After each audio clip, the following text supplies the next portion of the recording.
Assalamualaikum warahmatullahi wabarakatuh. Salam sejahtera bagi kita semua. Saya Mirza Ratriadi. Kali ini dalam tutorial HTML dan CSS. Di kesempatan kali ini kita akan membahas mengenai ID di CSS.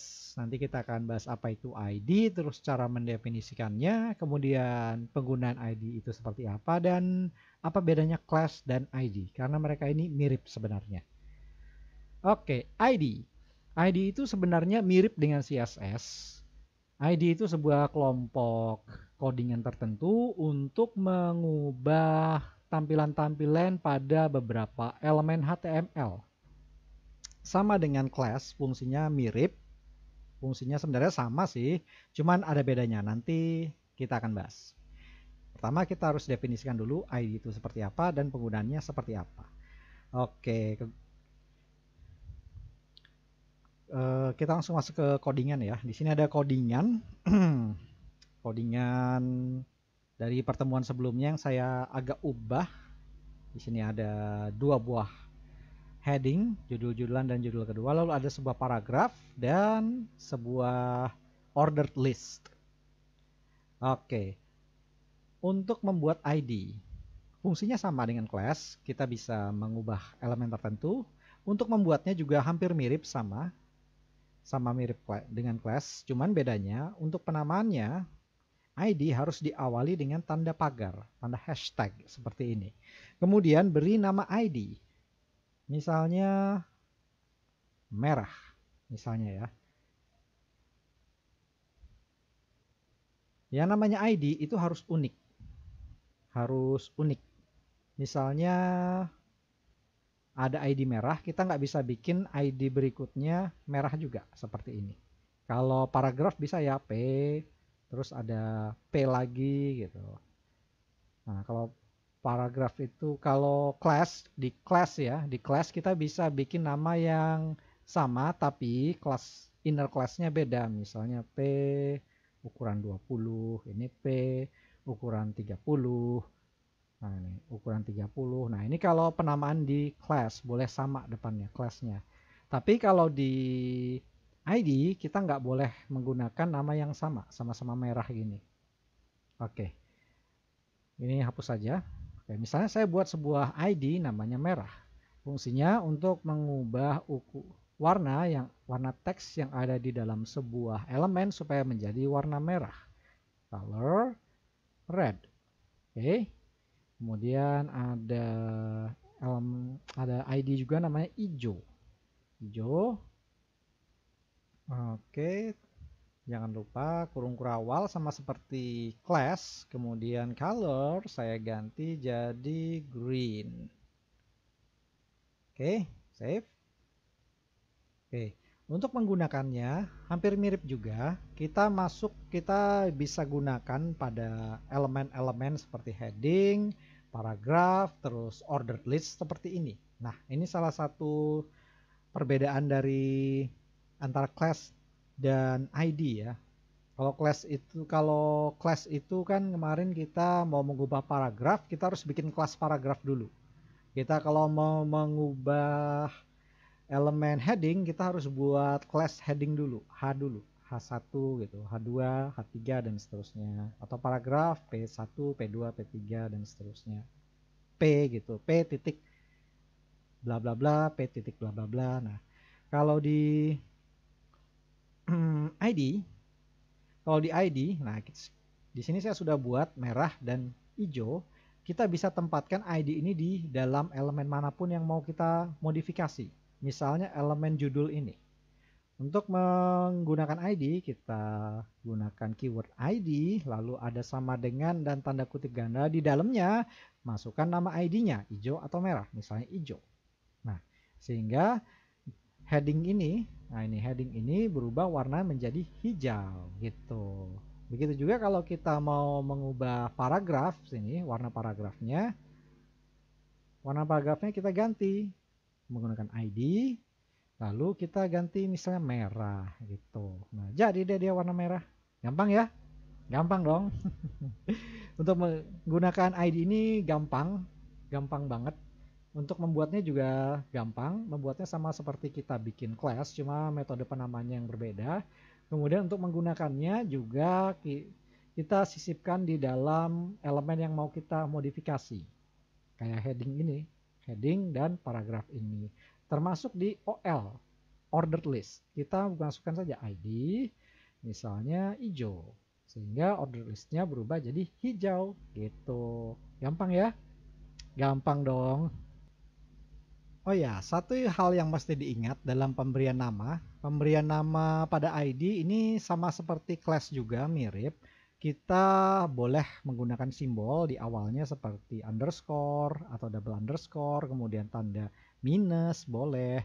Terus kita juga bisa kasih angka di sesudahnya, merah 12, merah 10, dan seterusnya. Tapi yang mesti diingat, nggak boleh diawali dengan angka seperti ini. Sama kayak kelas, nggak boleh diawali dengan angka gitu.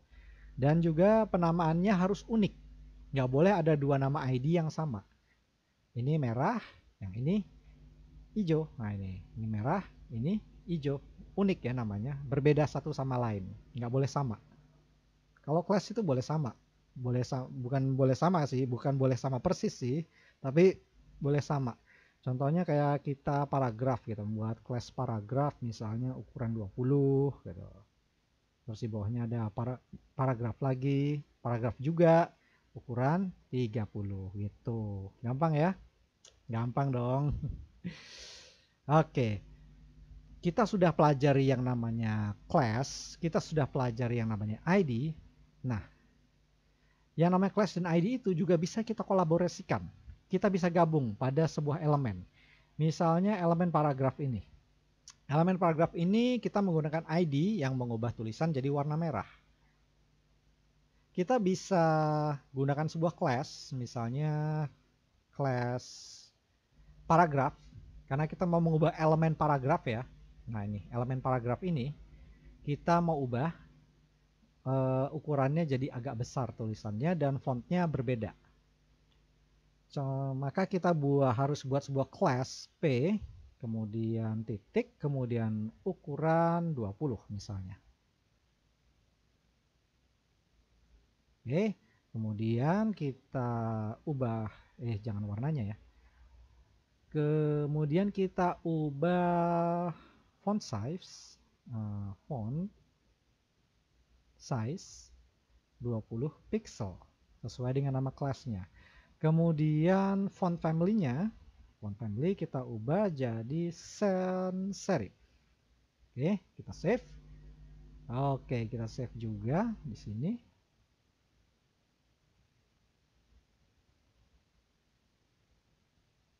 Oke. Nah, kita ubah di paragrafnya.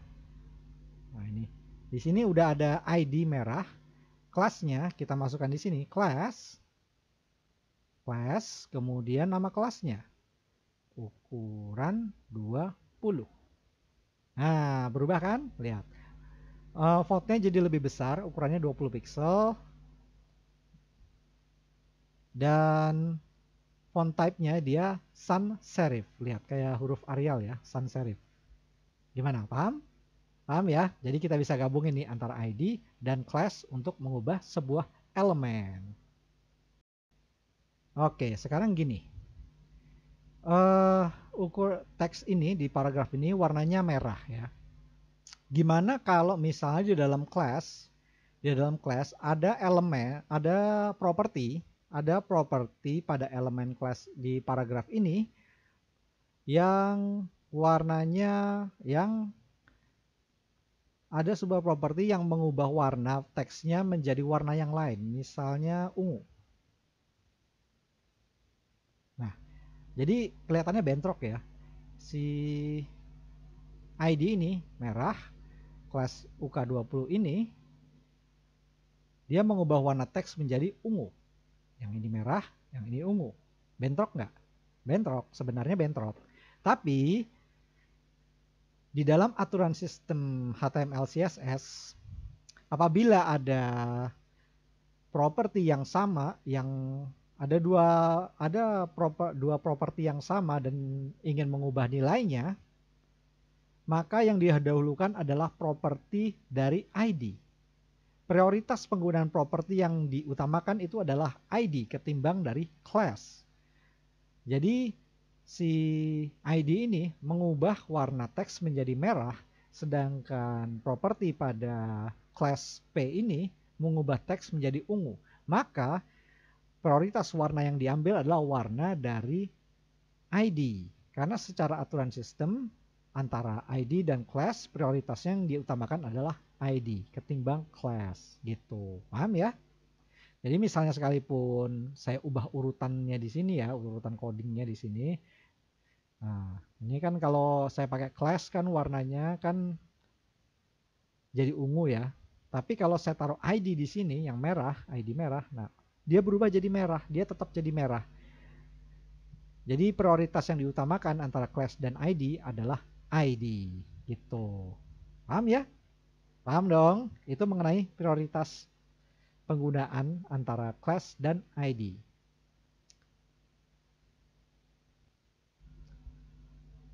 Oke, kita sudah bahas mengenai pendefinisian ID, cara membuat ID, kemudian penggunaan ID itu seperti apa, yang mana kelihatannya sekilas kok mirip sama class ya, hampir nggak ada bedanya. Jadi timbul pertanyaan nih, kapan sebaiknya menggunakan class, kapan sebaiknya menggunakan ID, karena fungsinya sebenarnya mirip, hampir sama. Oke, gini, kita masuk ke pembahasan class versus ID. Kapan sebaiknya menggunakan class, kapan sebaiknya menggunakan ID. Kita harus pahami dulu secara spesifik fungsinya masing-masing dalam penggunaan. Kalau menggunakan ID, kita perhatikan ya di sini ya.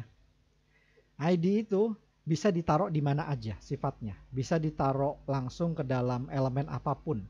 Mau dia di heading, mau di paragraf, mau dia di dalam ordered list, itu bisa ditaruh di mana aja. Itu ID. Sifatnya bisa nempel di mana aja, di elemen mana aja, bisa masuk ke dalam. Dan tentunya kalau ada class ya prioritasnya ID yang diambil. Tapi kalau class itu lebih spesifik penggunaannya. Lebih spesifik untuk mengubah sebuah elemen tertentu. Contohnya elemen paragraf ini. Nah, si paragraf ini. Kalau kita mau mengubah elemen sebuah paragraf pada sebuah paragraf ini kita menggunakan elemen secara spesifik, kita mau mengubah secara spesifik elemen paragraf ini, kita harus menggunakan class. Contohnya gini ya, P ini ukuran 20. Misalnya kita punya elemen yang lebih dari satu deh, jangan paragraf deh. Misalnya si heading ini deh, si heading. Heading ini kan ada dua, heading 1 dan heading 2. Kalau kita mau mengubah secara spesifik masing-masing heading ini, misalnya si heading 1 ini warnanya hijau ya. Warnanya hijau. Kemudian saya mau ubah ukurannya juga antara heading 1 dan heading 2 ini. Misalnya saya mau ubah si heading 2. Kalau mau ubah si heading yang kedua ini, yang judul kedua ini, maka saya harus buat sebuah class baru namanya P, misalnya bukan P ya, heading, misalnya heading ini H deh, saya ganti H aja di sini. H P, kemudian di sini headingnya saya ganti nih, classnya, class warnanya terus ukuran 20.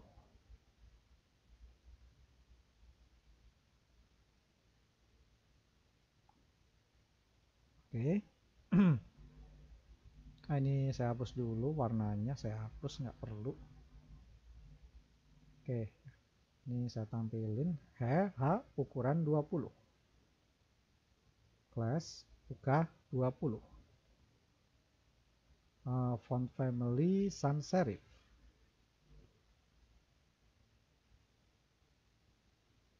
Bukan H tapi H1, H1 kurang. Oke, nah lihat nih, headingnya berubah ya. Nah ini H1 ukuran 20. Lalu saya buat lagi H2, H1 juga yang ukurannya 30. Oke, Lalu font family-nya font size ya. Font size 30 pixel. Kemudian font family-nya misalnya monospace misalnya. Nah, kalau di class ya, kalau penggunaan class, kita kembali lagi ke class. Untuk mengubah class itu digunakan untuk mengubah secara spesifik pada elemen-elemen tertentu. Biasanya digunakan kalau kita punya lebih dari satu elemen, tapi elemennya mau kita ubah masing-masing secara spesifik. Ini lebih cocok dan lebih efektif kalau kita menggunakan class. Contohnya heading ini ada dua, judul-judulan dan judul kedua. Judul pertama, judul-judulan ukurannya 20 dan tipenya sans serif. Kalau di judul kedua, ini font size-nya 30 dan tipenya monospace. Jadi kita masukkan di sini. Judul kedua, class UK 30. 30. Nah, sehingga judul kedua berubah bentuk ya jadinya. Dan tipenya juga hurufnya jadi monospace gitu. Nah, ini kalau kita menggunakan class. Kalau kita menggunakan class itu biasanya untuk mengubah, sekali lagi ya, kita menggunakan class untuk mengubah elemen-elemen yang mirip tapi beberapa elemen yang sama tapi propertinya diubah secara spesifik. Contohnya kayak si heading ini. Dia sama-sama heading, sama-sama H1, tapi dia punya properti yang berbeda. Ya, dilihat aja dari font size-nya dan font family-nya. Nah, ini jadi kita lebih cocok menggunakan class. Ya, sebenarnya sih bisa aja menggunakan ID, tapi nggak efisien. ID itu lebih efisien kalau kita menggunakan elemen-elemen seperti header, footer, sidebar. Jadi misalnya gini, di sebuah web berita, contohnya detik.com atau kompas.com, rata-rata tampilannya sama ya. Kalau kita buka sebuah artikel berita, ada headernya, posisi headernya sama, posisi footernya sama, antar berita tuh posisi header dan footernya tuh pasti berulang-ulang, sama aja. Biasanya sama aja. Nah, untuk membuat tampilan header dan footer itu supaya sama di masing-masing halaman, itu kita lebih cocok kalau kita menggunakan ID. Ya, ini tergantung kebutuhan juga sih. Yang penting Anda harus pahami dulu class itu seperti apa, ID itu seperti apa, baru nanti Anda bisa menentukan enaknya mau pakai ID atau mau pakai class untuk mengatur tampilan-tampilan masing-masing elemen. Tapi umumnya kalau class itu untuk digunakan untuk mengubah elemen-elemen yang sama dan masing-masing elemen itu propertinya spesifik kayak gini. Dan kalau ID biasanya kita untuk mengatur tampilan elemen-elemen yang sifatnya berulang-ulang ada di setiap halaman. Itu aja intinya lah secara praktek ya.